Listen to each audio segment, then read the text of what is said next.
Y vamos a abrir la palabra de Dios en esta tarde, en el Salmo número 133. Son 3 versículos, así que les pido, en reverencia a la palabra de Dios, si se puedan poner de pie para leerlo todos juntos. Dice así: Cántico gradual de David. Mirad cuán bueno y cuán delicioso es habitar los hermanos igualmente en uno. Es como el buen óleo sobre la cabeza, el cual desciende sobre la barba de Aarón, y que baja hasta el borde de sus vestiduras, como el rocío de Hermón, que desciende sobre los montes de Sión, porque allí envía Jehová bendición y vida eterna. Que el Señor bendiga su palabra, tomen asiento. Y en esta tarde, queridos, pensando un poquito, ya desde la semana pasada le pedí al hermano Alfredo que tomara un poquito de la parte histórica de lo que en estas fechas es un hito en la historia de las iglesias cristianas evangélicas, por lo menos de lo que hace no solamente aquí en Argentina, sino a todo el mundo, que es la proclama del testimonio de Filadelfia. Un hito que ha marcado un antes y un después, aunque a nosotros tal vez nos parezca que estamos solos o una iglesia pequeña. La realidad que siempre hemos visto a la luz de la palabra de Dios, que nuestro Dios, para sus grandes obras y grandes proezas, no se hizo de un pueblo, sino que se hizo de un hombre pecador como nosotros, pero que de ahí comienza su obra y su testimonio. Lo podemos ver desde el principio con el mismo Abel, luego con Noé, luego con Moisés. Siempre se valió de un solo hombre para comenzar una obra, y la gran obra que hizo entre nosotros comenzó con un hombre también, que es nuestro Señor Jesucristo, el cual obró la redención de toda la humanidad. Y nosotros, queramos o no, hemos sido parte de este hito también de la historia, como se ha nombrado muchas veces, el impulso origen, o también, como se lo menciona, el éxodo del Nuevo Testamento.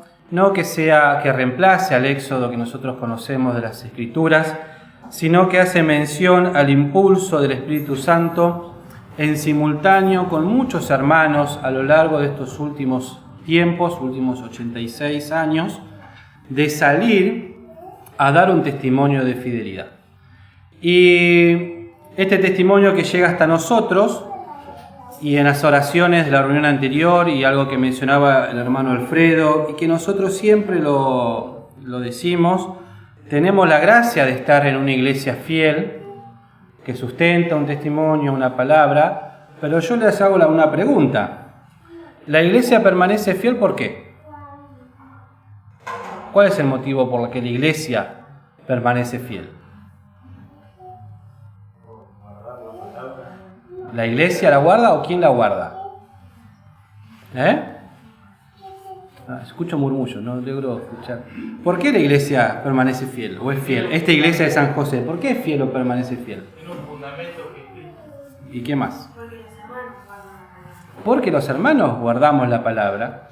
Por eso el testimonio, si bien es mundial y se proclama, la iglesia en San José, hasta ahora, y el Señor nos siga guardando, permanece fiel y sustenta y predica la palabra, porque los miembros de dicha iglesia aman la palabra y no niegan el nombre del Señor. Pero si cada uno de nosotros nos empezamos a apartar del camino al cual la palabra nos traza, la iglesia sola no va a continuar por el camino que el Señor nos ha marcado. Por eso conocemos las Escrituras cuando nos dice: retén lo que tienes, para que ninguno tome tu corona. A esta pequeña iglesia, producto de hermanos fieles que han salido y dando su vida, hoy nos llega esta palabra fiel, en una corona de vida, la cual es nuestra responsabilidad retenerla, guardarla y cuidarla. Pero la verdad es que hace unas semanas atrás, en la reunión de jóvenes, tomamos un tema muy por arriba. Y después lo volví a mencionar a la clase de jóvenes y esta semana lo venía pensando. Porque bueno, saben que estamos haciendo unos cursos de bautismo con nuestra hermana Mili, Milagros. Y la verdad que me hace bien volver a estudiar temas que si bien son para creyentes nuevos, que hace bien estudiarlos para formación personal y volver a repasar. Y la realidad, queridos, es que nuestra vida espiritual, como hijos de Dios, es el llamado del Señor a sustentar un testimonio de fidelidad. Pero esa acción que el Señor nos pide a cada uno de nosotros, comienza primeramente con la salvación. Este testimonio puede ser sustentado solamente por aquellas personas que un día han sentido de parte del Señor, por medio del Espíritu Santo, la necesidad de arrepentirse de sus pecados, pedir perdón y poner su fe en la obra preciosa de Cristo en favor de cada uno de nosotros. Habiendo aceptado a Cristo Jesús como nuestro único y suficiente Salvador, como decíamos hoy, pasamos a ser ciudadanos de un reino, el cual como ciudadanos tenemos que ser, como ciudadanos activos, tenemos ciertas responsabilidades y leyes que cumplir. Entonces, hay una realidad. La base es la salvación de nuestra vida espiritual. Pero de ahí se debe empezar a construir esto que nosotros decimos, ¿no? De amar la palabra, no negar el nombre, predicar la palabra, pero se fundamenta en tres aspectos muy claros en las Escrituras y que hacen parte de nuestra vida espiritual. Tres pilares por los cuales, si no nos falta alguno de ellos, nuestra vida espiritual se desmorona y no podemos seguir avanzando en esta carrera que nos es propuesta. Dicho esta introducción, les pregunto a algunos de los jóvenes cuáles eran estos tres puntos que les mencioné ahora, que ya se los había mencionado hace unos sábados atrás. ¿Cuáles eran? A ver. Y la asistencia a las reuniones. Dijo, oración, lectura de la palabra y asistencia a las reuniones. Tres cosas que están íntimamente ligadas entre sí. Por cuanto, si uno nos pregunta, ¿sí? Siendo ya hijos de Dios, como decíamos, ¿no? Renacidos, ¿cómo es nuestra vida de oración en la vida práctica? Alfredo mencionaba en la reunión anterior que una de las cosas que los hermanos luchaban en la época de 1935 y se sigue hasta ahora son las falsas doctrinas. Bueno, hay tres doctrinas bien marcadas en las Escrituras. La doctrina de la vida de oración, la doctrina de la vida de lectura de la palabra de Dios y la doctrina de la asistencia a las reuniones. Son tres cosas que no se pueden separar, que no se pueden disociar y que van juntas, pero que podemos decir, se retroalimentan. ¿Por qué? Hay un versículo, por ahí hoy los voy a hacer buscar un poquito de versículos, pero bueno, en el libro de San Juan, ¿sí? Dice en el capítulo 11, Padre, gracias te doy que me has oído, que yo sabía que siempre me oyes. San Juan 11, versículo 41 y 42. Entonces, esa experiencia de Jesucristo, el cual dice, te doy gracias porque sé que siempre me oyes, habla de una real comunión con el Señor, con su Padre Celestial, y la pregunta que yo me hacía a mí mismo cuando estudiaba estos temas, es decir, yo sé que el Señor siempre me oye. Y si yo les pregunto a ustedes, en la vida de oración, ¿están seguros que el Señor siempre los oye? ¿Que las oraciones que elevamos al Padre son como el Padre quiere? Porque si yo leo, por ejemplo, vamos a buscar, por ejemplo, textos conocidos, Santiago 4:3, que nos dice, por ejemplo,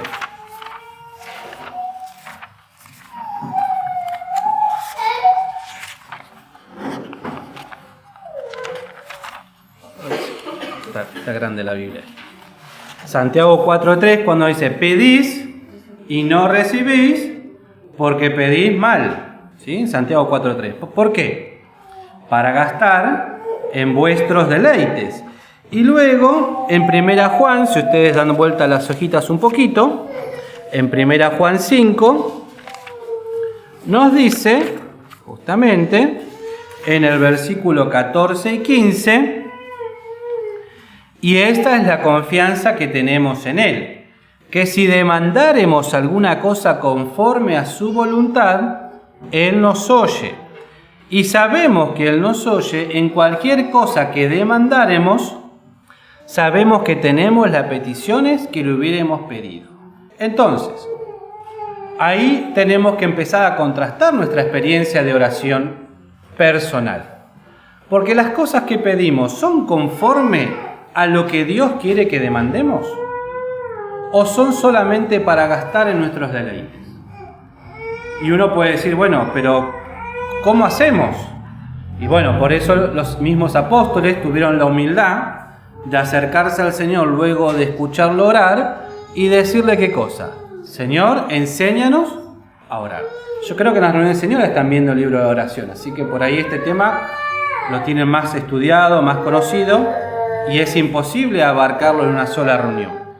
Pero sí decir que si nosotros en nuestra vida personal, y por eso les digo, es algo que ustedes tienen que ir pensando y analizando. Si yo no tengo la necesidad de orar, si no siento la necesidad imperiosa de arrodillarme delante del trono de la gracia y orar, es porque algo en mi vida no está funcionando. Uno puede decir, bueno, las oraciones obviamente en público van a ser distintas a las oraciones en privado. Pero el problema es cuando en privado no oro, o mis oraciones, como se suele decir, no han llegado a tocar el techo. Cuando pido, ¿sí? Por ejemplo, en el libro de la oración de don Armando Di Pardo dice, ¿no? Cuando nos sentamos a cenar, ¿cómo son nuestras oraciones? A veces bajamos el volumen solamente de la tele, los que tienen tele, bajan el volumen, ¿sí? Y oran rápido porque quieren seguir mirando o las cuestiones se complican. La realidad es que uno tiene que buscar en su experiencia personal el que el Señor le enseñe a orar. Y muchas veces para poder aprender a orar son necesarias pruebas, luchas y tribulaciones, que nos ponen en una situación en las cuales es necesario y tenemos la necesidad, porque las experiencias muchas veces duelen y es necesario acercarse al Señor y pedir perdón, y hay un orden. Yo se los voy a mencionar muy rápidamente. ¿Sí? Por ejemplo, lo primero que uno tendría que hacer cuando se presenta en oración es con necesidad de adorar a Dios como Señor y Salvador. La adoración a Dios. Gracias te doy, Padre, por tu salvación, por tu obra, por tu infinita bondad, la necesidad de agradecer por su misericordia, la necesidad por darme la gracia de poder ser un hijo de Dios. Pedirle que Él sea el que guíe mi oración y no a través del Espíritu Santo que mora en mi corazón y no mi carne. Porque si yo pido conforme a mi carne, ¿qué voy a pedir? ¿Conforme a qué? A los deseos, según a lo que a mí me parece. Entonces, confesar nuestros pecados. Siempre decimos, ¿no? Confesar nuestros pecados con nombre y apellido. No decir, bueno, perdona mis pecados en general. Padre, perdóname porque hice esto, porque pensé esto, porque hay esto en mi corazón. Hablarle como un padre, no a alguien lejano, sino a alguien cercano. ¿Sí? Yo siempre me acuerdo, ¿no? De la hermana Lérida, de la abuela Uti, cuando oraba, ¿no? Que decía, lo trataba usted al Señor, pero con una relación amorosa. Usted sabe, Padre, ¿sí? Tal cosa, y hacía sus peticiones. Y luego luego de hablarle como Padre, de confesar nuestros pecados, de agradecerle, presentar nuestras peticiones, que seguramente van a ser muy distintas. Porque cuando nosotros oramos con fe, hay un versículo que nos dice que el Padre sabe de qué cosas tenemos necesidad antes que ¿qué? Que se las pidáis. Buscad el reino de Dios y su justicia, y las demás cosas os serán añadidas. Entonces, cuando yo logro poder orar guiado por el Espíritu, la oración va a cambiar. Señor, te ruego por la iglesia, por los hermanos, orar por nombre y apellido por cada uno de nosotros, pero la realidad es que la oración requiere tiempo de oración. Entonces cada uno tiene que pensar qué tiempo le dedicamos a la oración. Y si tenemos que poner como ejemplo, hay que poner a Cristo, que Él oraba de mañana, de tarde, de noche, muchas veces toda la noche, oraba antes de algún evento particular. ¿Se acuerdan cuando fue a orar 40 días y 40 noches y después comenzó su ministerio, la elección también de los apóstoles, durante las tentaciones que se le sobrevenían, antes y después de cada evento importante? El Señor siempre oraba. Entonces, si nosotros contrastamos nuestra experiencia de oración en esto, podemos decir, bueno, ¿en cómo estoy orando? Pero la oración, cuando empecemos a poder orar, se va a sumar otra parte importante para nuestra vida espiritual, que es justamente la lectura de la palabra de Dios. Por eso decíamos, es como un trípode, ¿sí? No podemos sacar una y otra cosa. Porque la lectura de la palabra de Dios, como dice ahí en 1 Pedro, en capítulo 2, podemos leer Pedro capítulo 2,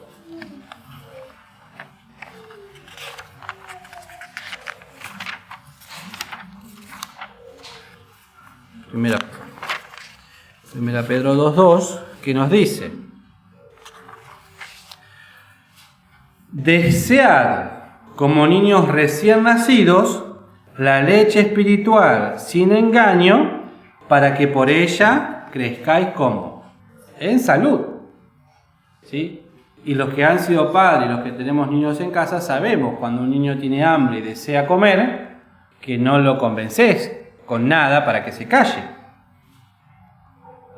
Entonces, ese deseo de alimentarme de la palabra de Dios va a surgir de un corazón que, cuando pensamos en lo que mencionamos en la oración y dijimos presentar nuestras peticiones, una de las peticiones, ¿cuál sería?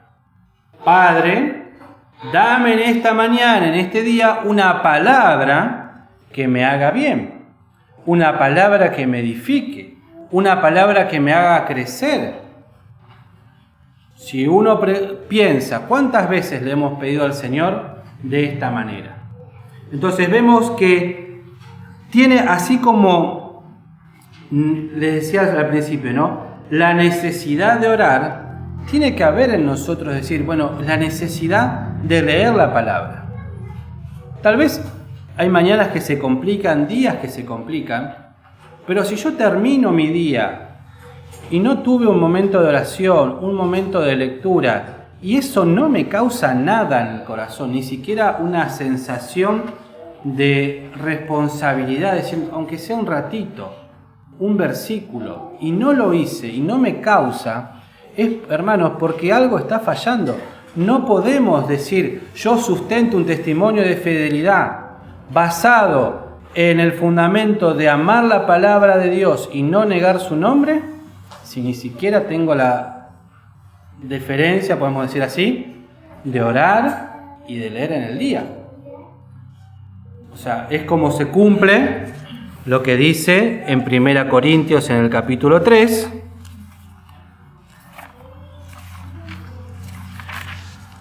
Dice, de manera, en el versículo 1, ¿no? De manera que yo, hermanos, no pude hablarlos como a espirituales, sino como a carnales, como a niños en Cristo.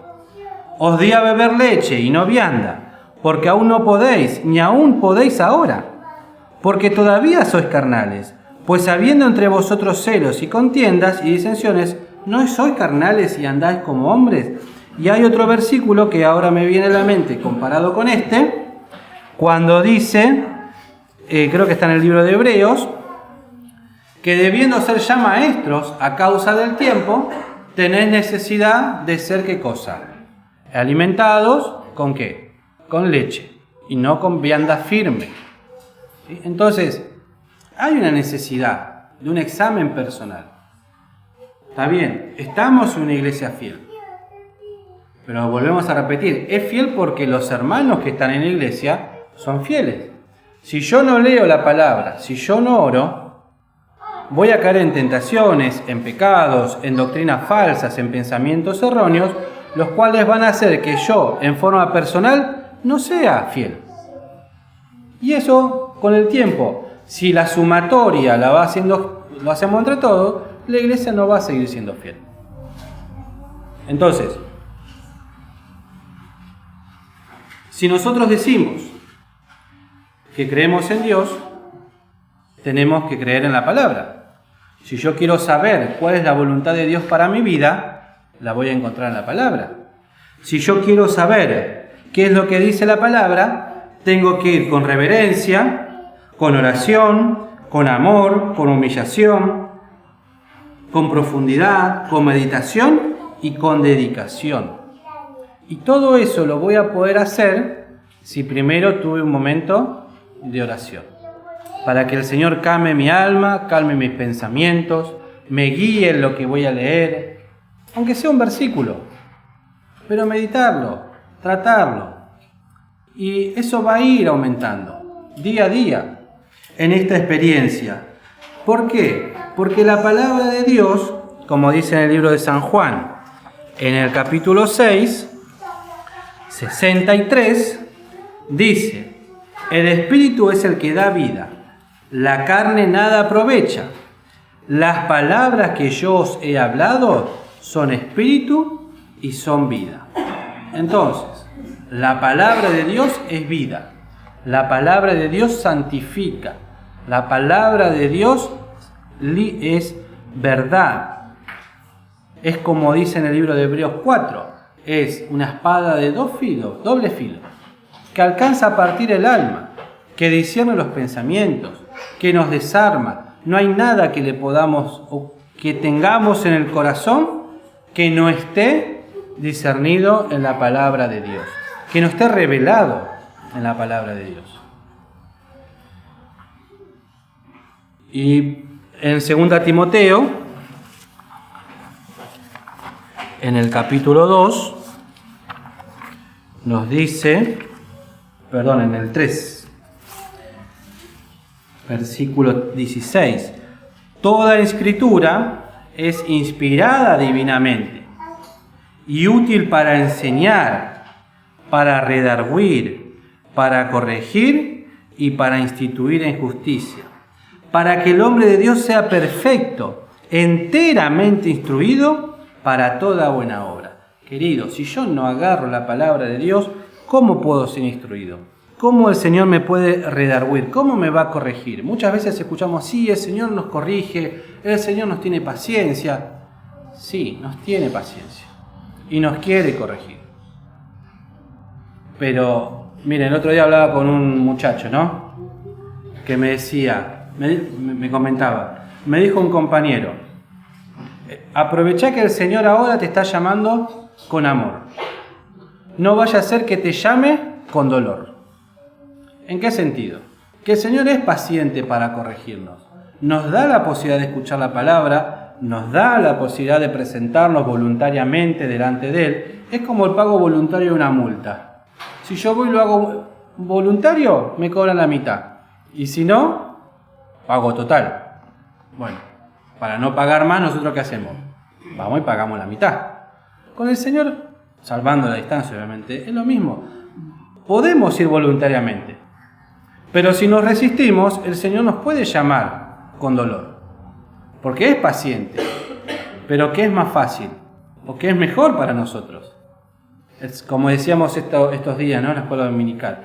El Señor presenta un pacto en el cual Él establece las leyes y nosotros las acatamos. Si nosotros cumplimos el pacto, Dios bendice y nosotros somos los bendecidos. Entonces el Señor nos llama a cumplir ese pacto y decir, Señor, acá estoy. Tengo mi vida desordenada, mi vida es un desastre, no sé cómo ordenarla, no sé para dónde ir, veo todas las puertas cerradas, no sé qué hacer de mi vida. Señor, ayúdame a limpiarme, a buscar, a tener paciencia, a ver qué es lo que tengo que corregir. Porque no sé qué hacer. Cada uno sabe su experiencia. Pero estas dos cosas, y más en este tiempo en el cual se ha perdido la costumbre de leer la palabra de Dios, ya no se lee. Hoy por hoy, por ejemplo, se reciben las lecturas diarias, se escucha, y está bien, alguno lo escucha. Pero cada uno sabrá si lo que escucha después va y lo coteja con la palabra de Dios. Se ha perdido, salvo hermanos particulares que les gusta leer, y mucho, demasiado, para mi gusto, se ha perdido la costumbre de leer. Bueno, cuesta agarrar la palabra, cuesta sentarse, dedicarse, leer un capítulo, 2 capítulos. Tal vez nos es más fácil recibir una lectura, nos es más fácil un estudio, pero nosotros tenemos que leer la palabra. Y en este tiempo, como les decíamos, ¿no? Hoy tenemos la actividad, tenemos la bendición, pero también el peligro de que todos tenemos más de una Biblia en nuestros hogares. Entonces, cuando algo no nos cuesta, no lo valoramos. Y es un tiempo difícil el que nos toca vivir, porque si bien Satanás no puede quitarnos la palabra de Dios, lo hace que la dejemos en forma voluntaria. ¿Por qué? Porque no la valoramos. Esa es la realidad. Y estas dos cosas, unidas, se ven reflejadas en el último punto, que es la asistencia a la palabra, a las reuniones. Y la realidad, queridos, es que lo que se ve en las iglesias es la liviandad en este tiempo con el que se falta a las reuniones. Y ni hablar de aquellos que han dejado las congregaciones. Fíjense en lo que dice en Hebreos en el capítulo 10.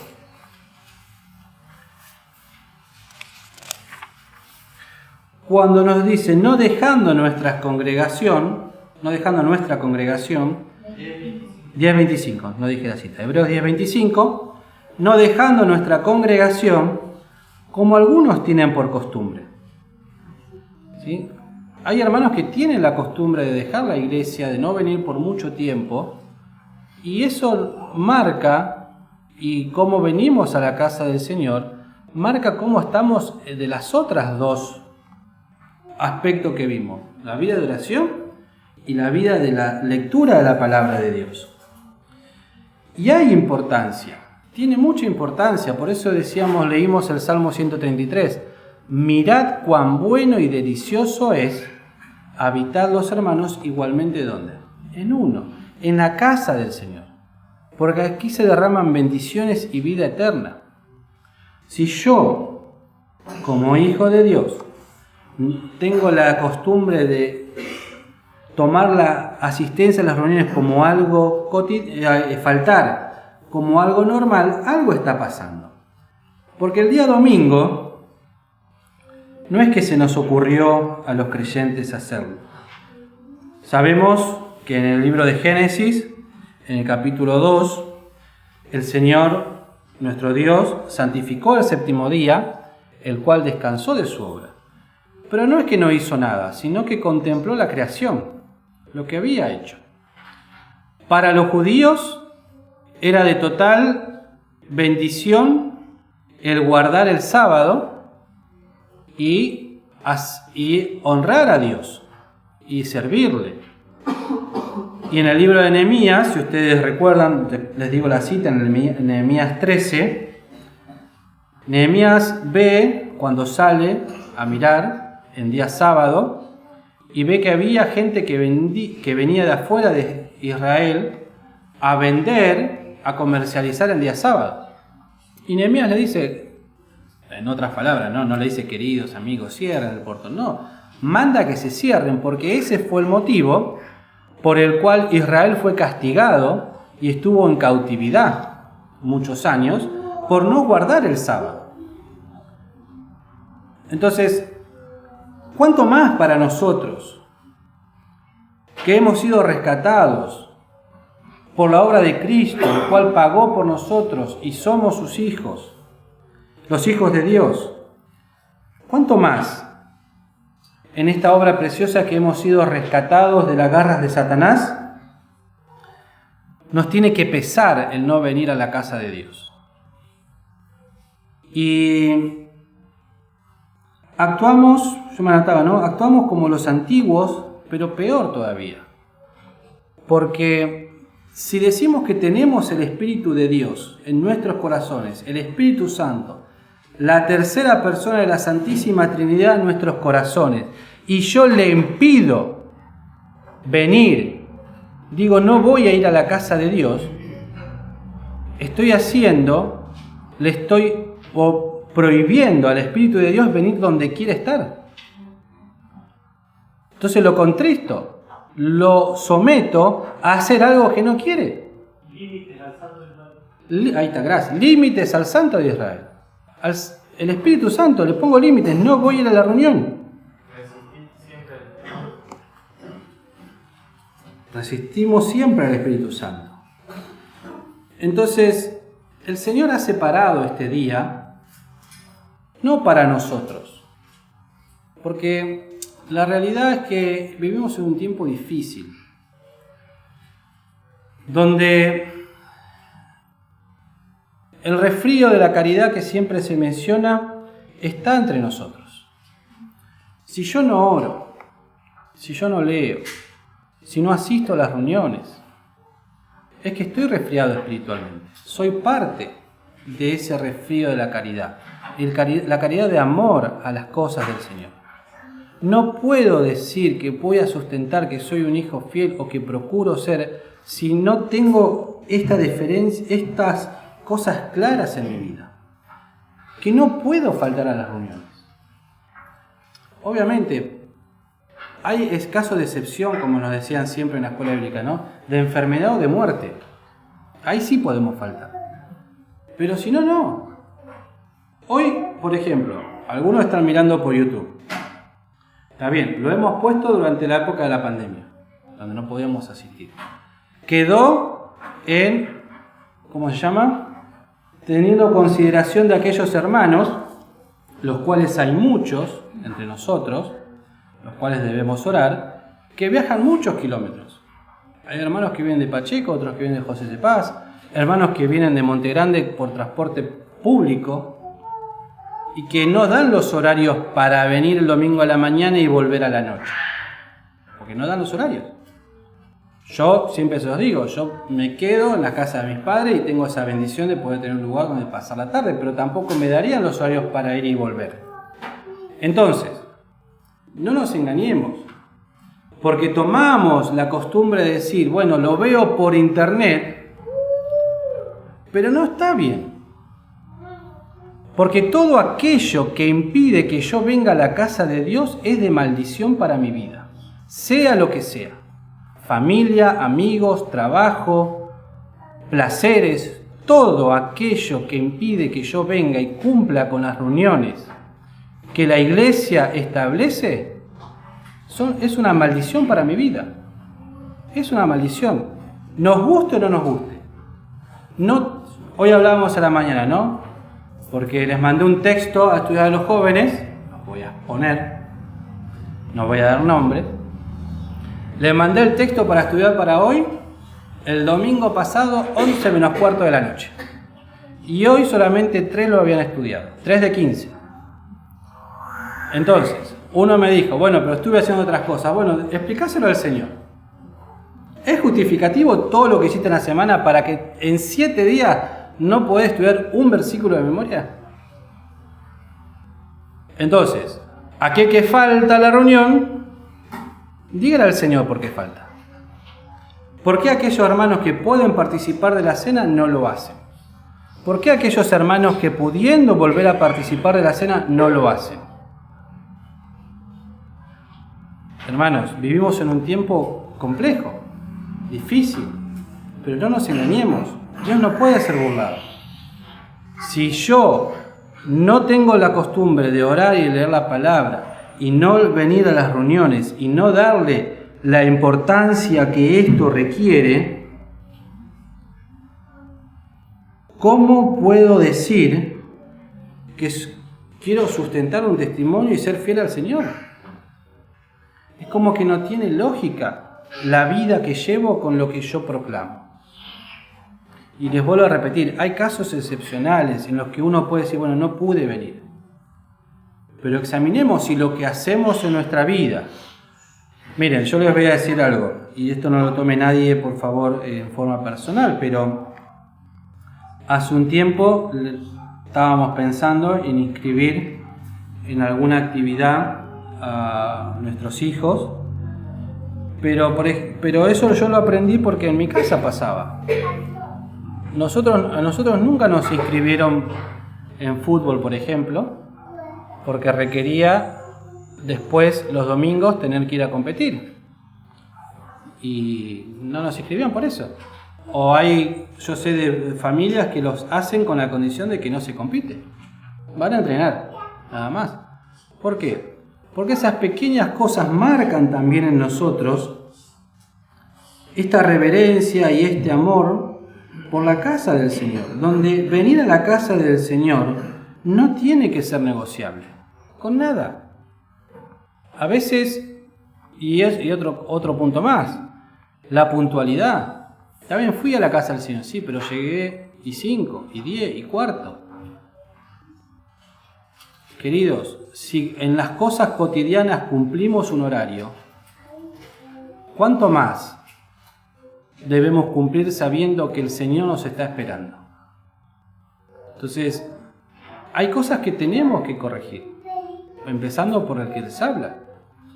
Pero no podemos negociar venir a la casa del Señor o no venir. Decir, bueno, estoy cansado, me duele la cabeza, porque son engaños diabólicos, engaños en nuestra vida, que hacen solamente que nos perdamos la bendición de estar aquí, hacen que no podamos crecer en lo espiritual, como decía la palabra, ¿no?, que leíamos en 1 Corintios, en el capítulo 11, cuando hablamos de la cena del Señor.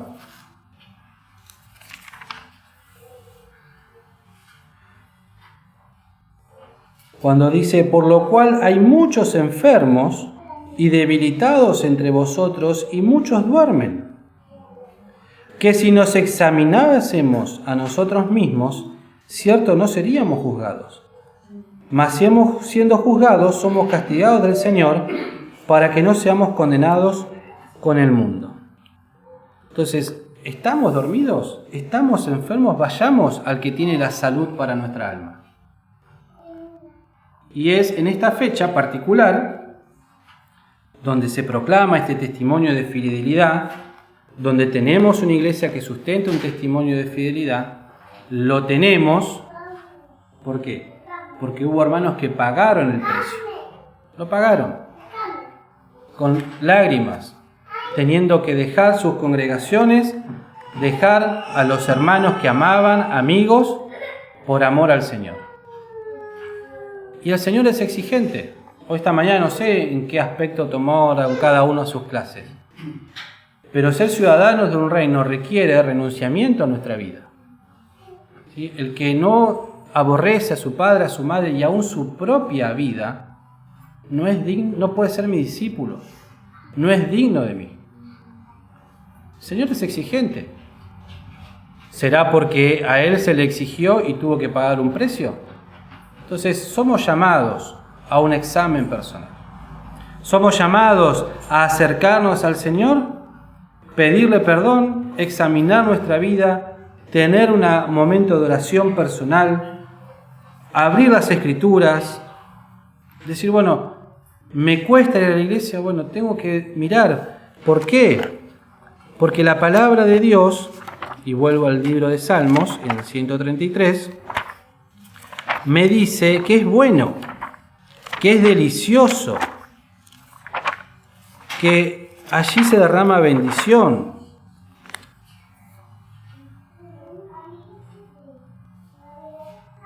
Es como el buen óleo sobre la cabeza, habitar los hermanos igualmente en uno. No puedo decir yo leo, oro amo al Señor, pero no soporto a mi hermano. No me gusta estar con este, no soporto al otro, no esto, no lo otro. No participo de actividades porque no me gusta, por esto. Muchísimas excusas. Hay que ver cuáles son, como decía, ¿no?, delante del Señor, justificables. Si el Señor me justifica, si el Señor dice, bueno, está bien, quédate por esto. Queridos, es una palabra que para mí me cuesta darla. No quiero hacer alusión a nadie, pero cada uno sabe, me incluyo, en qué cosas estamos en falta. Porque si yo no veo que es hermoso, que es delicioso, que es bueno estar juntos, es porque la carne todavía está reclamando sus derechos. Es nuestra carnalidad, lo cual se debe crucificar. Y en el estudio de hoy, no sé si lo decían, ¿no?, pero si lo dijeron. Pero si uno es muerto a la carne, ya no se ve atraído por las cosas de alrededor, porque un muerto no percibe nada. Ahora, cuando las cosas que me rodean me atraen, me gusta, es porque mi carne está viva. Mi carne, mi viejo hombre, mi entidad pecaminosa está viva y activa. Y allí donde está vuestro tesoro está vuestro corazón. ¿Dónde está puesto mi corazón? Hermanos, en esta fecha importante, que el Señor nos recuerda siempre